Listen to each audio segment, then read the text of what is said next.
Hi friends. Last Sunday in worship, we thought about the gospel writer John's account of the calling of Jesus' first disciples in John 1:35 through 51.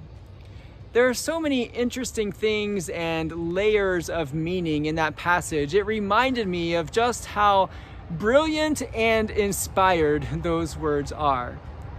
Today I'm going to return to the cutting room floor and pick up an idea that didn't make it into the sermon on Sunday.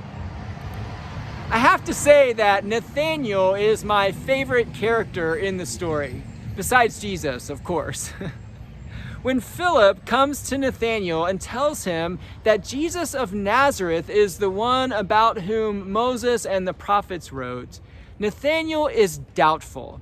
And he says, "Can anything good come out of Nazareth?" Now, there may be some prejudice in that statement. Nazareth did have a negative reputation among Jews in Judea. But the primary reason for Nathanael's skepticism is that he knows the scriptures. Nowhere in the Hebrew Bible does it say that the Messiah will come from Nazareth.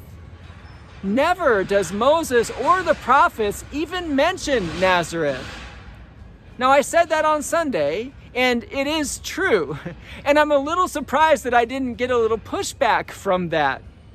Because in Matthew chapter 2, verse 23, it says, "There Jesus made his home in a town called Nazareth, so that what had been spoken through the prophets might be fulfilled. He will be called a Nazarene." So why would Matthew claim that the prophets said that the Messiah would come from Nazareth when they didn't?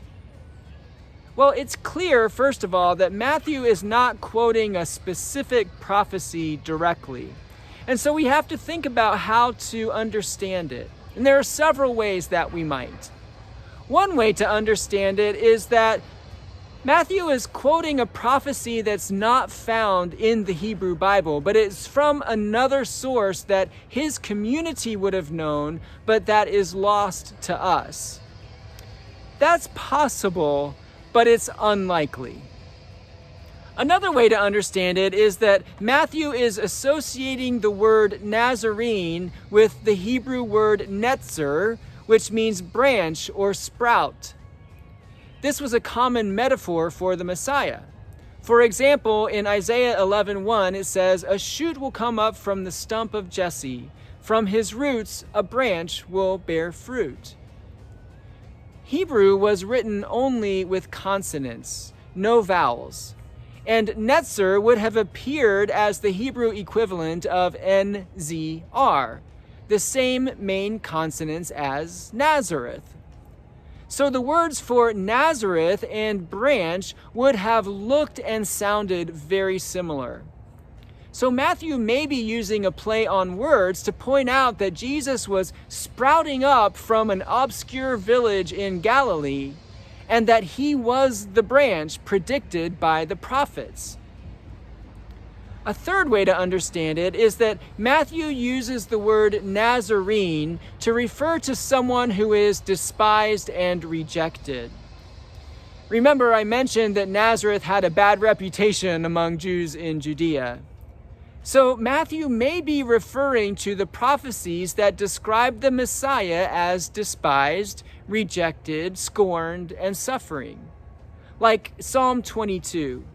"But I am a worm and not a man, scorned by everyone, despised by the people. All who see me mock me. They hurl insults, shaking their heads." Or Isaiah 53. "He was despised and rejected by mankind, a man of suffering and familiar with pain. Like one from whom people hide their faces, he was despised, and we held him in low esteem." Perhaps Matthew has these prophecies in mind. And so, "he shall be called a Nazarene" is like saying, "he shall be despised and mocked by his own people."